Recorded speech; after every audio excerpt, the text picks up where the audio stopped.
اعوذ باللہ من الشیطان الرجیم بسم اللہ الرحمن الرحیم الحمدللہ رب العالمین والصلاة والسلام علی محمد وعلی آلہ وسلم۔ انشاءاللہ آج ہم سورہ مومنون کے 5ویں رکوع کا مطالعہ کریں گے۔ اس سے پچھلے رکوع کا خاتمہ اس بات پہ ہوا تھا کہ کئی نافرمان قوموں کو عذاب میں اس لیے مبتلا کیا گیا کہ وہ اپنے غلط روش کو چھوڑ دیں، لیکن وہ لوگ نہ تو احکامات خدا بندی کی نافرمانی سے باز آئے، نہ انہیں کوئی شرمندگی ہوئی، نہ انہوں نے کوئی توبہ کی اور نہ کوئی گریہ زاری کی۔ ان کی اس بےہودہ روش کا انجام یہ ہوا کہ ان پر ایک سخت عذاب کا دروازہ کھول دیا گیا۔ سختی اور مصائب نے ہر طرف سے آ گھیرا، ان کی آس ٹوٹ گئی اور وہ بے دستہ پا ہو کر مایوس پڑے رہ گئے۔ آئیے مطالعہ قرآن کا آغاز اس دعا کے ساتھ کرتے ہیں کہ اللہ تعالیٰ اپنے حبیب نبی پاک صلی اللہ علیہ وآلہ وسلم کے طفیل ہم سب کو قرآن کریم کا صحیح مفہوم عطا فرمائے۔ سورہ مومنون رکوع نمبر 5 جو کہ آیات 78 سے 92 تک ہے۔ بسم اللہ الرحمن الرحیم۔ وَهُوَ الَّذِي أَنشَأَ لَكُمُ السَّمْعَ وَالْأَبْصَارَ وَالْأَفْئِدَةَ، اور وہی جس نے پروان چڑھائی تمہاری سماعت، بصارت اور افادہ۔ قَلِيلًا مَا تَشْكُرُونَ، بہت تھوڑا تم شکر گزار ہوتے ہو۔ وَهُوَ الَّذِي ذَرَأَكُمْ فِي الْأَرْضِ، اور وہی ہے جس نے بکھیر رکھا ہے تمہیں زمین میں۔ وَإِلَيْهِ تُحْشَرُونَ، اور اسی کی طرف تم اکٹھے کیے جاتے ہو۔ افیدہ فے الف دال سے بنا، باطن کی آنکھ، ان رائے اس کائنات کی حقیقت اللہ تعالیٰ کے سوا کچھ بھی نہیں۔ یہاں سب کچھ اسی کا بنایا ہوا ہے، وہی اس کا خالق اور مالک ہے، اور وہی اپنی تمام مخلوقات کی حاجات کو پورا کر رہا ہے۔ اس نے ہمیں اپنا مقصد تخلیق حاصل کرنے کے لیے جسمانی، نفسانی، روحانی صلاحیتیں اور ہر طرح کے وسائل مہیا کر رکھے، لیکن اکثر لوگ ان وسائل کا غلط استعمال کرتے ہیں۔ بجائے اس کے کہ وہ ان چیزوں کو اپنی ذات کی حقیقی نشو و نما کے لیے خرچ کریں، وہ انہیں اپنی ذاتی خواہشات کی تکمیل میں صرف کرتے ہیں، جو کہ ان نعمتوں کی ناشکری ہے۔ اس خالق اور مالک کائنات نے بنی نوع آدم کو اس زمین میں بکھیر رکھا ہے۔ ہر کسی کو ایک مولت عمل ملی ہوئی ہے، اور اپنی عمر کے خاتمے پہ ہر کوئی اسی کی طرف لوٹ کر چلا جاتا ہے۔ وَهُوَ الَّذِي يُحْيِي وَيُمِيتُ وَلَهُ اخْتِلَافُ اللَّيْلِ وَالنَّهَارِ، اور وہی جو حیات دیتا ہے اور موت دیتا ہے، اور اسی کا ہے اختلاف لیل و نہار۔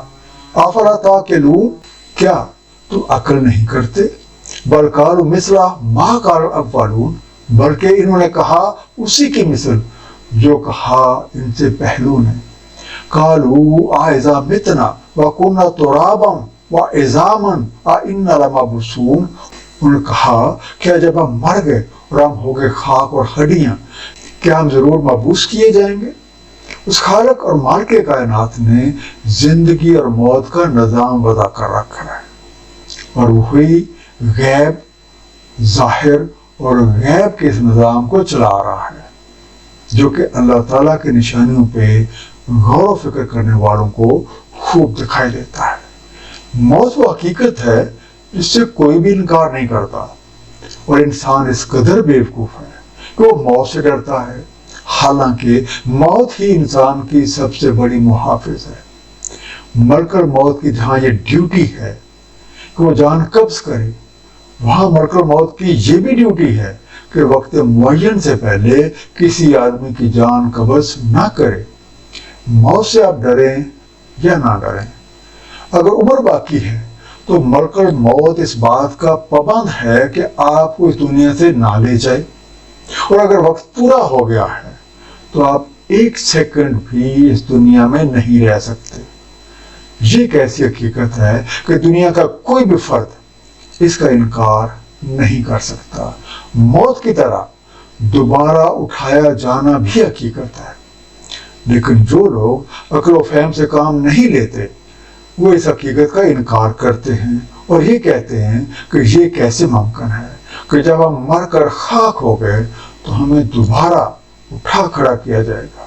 یہ لوگ کوئی نئی بات نہیں کر رہے، بلکہ ان سے پہلے کے لوگ بھی اسی طرح کی باتیں بناتے آئے ہیں، اور کچھ لوگ تو اسی دنیا کو ہی سب کچھ سمجھتے ہیں اور اس حقیقت کے بالکل انکاری ہیں۔ جیسے کہ سورہ انعام میں ارشاد ہے، اور وہ کہتے ہیں نہیں ہے کچھ مگر زندگانی دنیا کی، نہیں ہے ہمیں اٹھا کھڑے کیے جانا، جبکہ کچھ لوگ اس حقیقت کو جادو قرار دیتے ہیں۔ سورہ ہود آیت نمبر 7 میں ارشاد ہے، اور اگر آپ ان سے کہیں کہ تم باز کیے جاتے ہو موت کے بعد، تو ضرور کہتے ہیں جو کفر کر رہے ہیں نہیں ہے یہ مگر ایک جادو کھلا۔ لقد وعدنا نحن وآباؤنا هذا من قبل، تحقیق وعدہ دیا کہ ہمیں اور ہمارے باپ دادوں کو بھی یہیں پہلے سے، ان هذا الا اساطیر الاولین، نہیں ہے یہ مگر کہانیاں پہلوں کی۔ کل من الارض ومن فیہا، کہ کس کی ہے زمین اور جو کوئی اس میں ہے، ان کنتم تعلمون، اگر تمہیں علم ہے۔ سیقولون للہ، یہ کہیں گے اللہ تعالیٰ کا۔ قل افلا تذکرون، تو کیوں نہیں تم یاد دہانی حاصل کرتے۔ موت کے بعد اٹھائے جانے کے منکر یہ بات بھی کہتے ہیں کہ ہمارے باپ دادوں کو بھی اسی طرح کی باتیں بتائی گئیں، ایسی چیزوں کی کوئی حقیقت نہیں، یہ تو محض پہلے لوگوں کی بنائی ہوئی کہانیاں ہیں۔ ایسے لوگوں کے بارے میں سورہ تغابن آیت نمبر 7 میں ارشاد ہے، ظلم میں ہیں جو کفر کر رہے ہیں کہ وہ ہرگز نہیں اٹھا کھڑے کیے جائیں گے۔ کہہ دیں کیوں نہیں، اور قسم میرے رب کی ضرور اٹھائے جاؤ گے تم، پھر ضرور بتلائے جاؤ گے تم جو عمل تم نے کیے، اور یہ اللہ تعالیٰ پہ بہت آسان ہے۔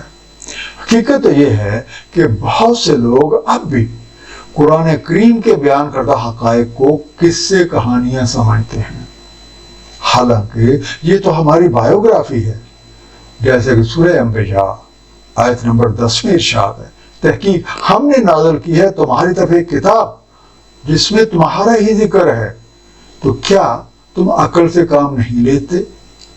مرنے کے بعد اٹھا کھڑے کیے جانے کی حقیقت کا انکار کرنے والوں سے اگر یہ پوچھا جائے کہ یہ زمین کس کی ہے تو فوراً کہہ دیں گے اللہ تعالیٰ کی۔ اگر وہ تھوڑی دیر اس زمین پہ غور کریں تو انہیں یہ حقیقت معلوم ہو جائے گی کہ ان کے اپنے اور زمین پہ پائے جانے والی دوسری مخلوقات اور دیگر تمام اشیاء، ان کے جسموں کی حقیقت بھی مٹی کے سوا کچھ نہیں۔ قل من رب السماوات السبع، کہ کون رب ہے 7 آسمانوں کا، ورب العرش العظیم، اور رب عرش عظیم کا۔ سیقولون للہ، یہ کہیں گے اللہ تعالیٰ ہے۔ قل افلا تتقون، تو کیوں نہیں تم تقوی کرتے۔ اسی طرح اگر ان کافروں سے یہ پوچھا جائے کہ پوچھا جائے کہ 7 آسمانوں اور عرش عظیم کا مالک کون ہے تو جھٹ سے کہیں گے اللہ تعالیٰ۔ یعنی وہ اس حقیقت کو مان رہے ہیں کہ جس طرح تمام مادی اشیاء کا خالق اور مالک اللہ ہے، اسی طرح تمام غیر مادی اشیاء کا رب بھی وہی ہے، لیکن اس کے باوجود جو اس خالق اور مالک حقیقی کی نافرمانی سے باز نہیں آتے۔ قل من بیدہ ملکوت کل شیء، کہ کس کے ہاتھ میں ہے اقتدار و اختیار ہر شے کا، وَهُوَ يُجِيرُ وَلَا يُجَارُ عَلَيْهِ إِن كُنتُمْ تَعْلَمُونَ، اور وہ پناہ دیتا ہے اور نہیں کو پناہ دے سکتا اس سے اگر تمہیں علم ہے۔ سَيَقُولُونَ لِلَّهِ قُلْ فَأَنَّىٰ تُسْحَرُونَ، یہ کہیں گے اللہ تعالیٰ کے، کہ تو تم کہاں سے سیر زدہ ہوتے ہو۔ بَلْ أَتَيْنَاهُم بِالْحَقِّ وَإِنَّهُمْ لَكَاذِبُونَ، بلکہ ہم نے پہنچا دیا ہے انہیں حق کے ساتھ اور بے شک وہ جھوٹے ہیں۔ اگر ایسے لوگوں سے یہ پوچھا جائے کہ اس نظام کائنات میں موجود ہر شے کا مالک کون ہے اور جس کی شان یہ ہے کہ وہ اپنی تمام مخلوقات کی حفاظت فرماتا ہے جبکہ کوئی بھی اس کے مقابل کسی چیز کو پناہ نہیں دے سکتا، تو یہ منکرین حق فوراً کہیں گے اللہ تعالیٰ۔ ان سے پھر پوچھا جانا چاہیے کہ جب تمام مادی اور تمام غیر مادی اشیاء کا خالق اور مالک اللہ ہے اور پوری کی پوری کائنات پر اسی کا بلا شرکت اقتدار اختیار ہے، تو پھر اس کی باتوں پہ ایمان لانے اور ان پہ عمل کرنے سے کون سی چیز آڑے آ رہی ہے؟ حقیقت یہ ہے کہ ان لوگوں تک پیغام حق پہنچ چکا ہے اور یہ اپنے دعووں میں بالکل جھوٹے ہیں۔ مَتَّخَذَ اللَّهُ مِن وَلَدٍ وَمَا كَانَ مَعَهُ مِنْ إِلَٰهٍ، نہیں اخذ کی اللہ تعالیٰ نے کوئی اولاد اور نہ اس کے ساتھ کوئی الہ ہے۔ إِذًا لَذَهَبَ كُلُّ إِلَٰهٍ بِمَا خَلَقَ وَلَعَلَ بَعْضُهُمْ عَلَىٰ بَعْضٍ، جب ہی لے جاتا ہر الہ جو اس نے خلق کیا اور ضرور چڑھ دوڑتا ایک دوسرے پہ۔ سبحان اللہ عما یصفون، پاک ہے اللہ تعالیٰ اس سے جو توصیف یہ کرتے ہیں۔ عالم الغیب و شہادت فتعالی عما یشرکون، علم رکھتا ہے غیب و شہود کا، بس وہ بالا تر ہے اس سے جو شرک یہ کرتے ہیں۔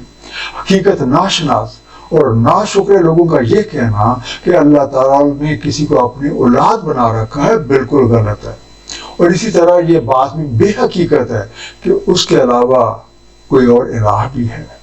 بفرض محال اگر اللہ وحدہ لا شریک کے علاوہ کوئی اور خدا ہوتا تو پھر ہر خدا اپنی مخلوق کو لے کے الگ ہو جاتا اور اپنی برتری چاہنے کے لیے دوسرے خداؤں پہ چڑھ دوڑتا، اور یوں نظام کائنات درم برم ہو کر رہ جاتا۔ سورہ انبیاء آیت نمبر 22 میں ارشاد ہے، اگر ہوتے زمین و آسمان میں اور الہ سوائے اللہ تعالیٰ کے، ضرور دونوں میں فساد برپا ہو جاتا۔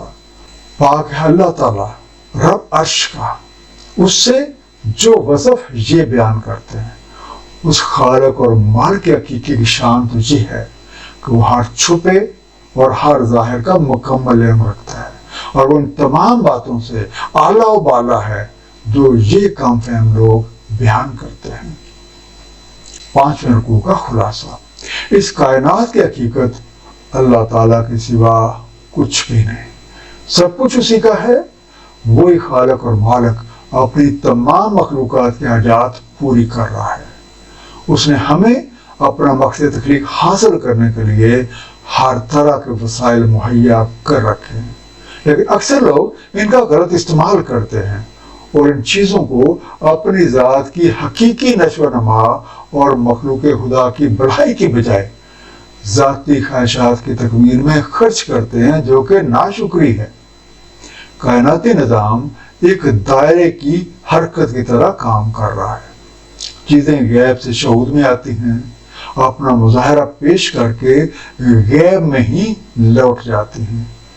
باقی چیزوں کی طرح ہماری زندگی کی طرز بھی اسی قانون کے تحت ہے۔ رب کریم کی نشانیاں اس کائنات میں ہر طرف پھیلی ہوئی ہیں، لیکن ان سے سبق وہی حاصل کرتے ہیں جو غیر جانبدارانہ انداز میں ان پہ غور و فکر کرتے ہیں۔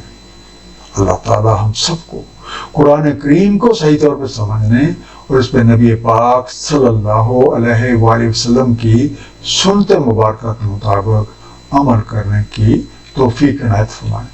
صدق اللہ العلی العظیم، صلی اللہ تعالی علی حبیبہ محمد وآلہ وسلم۔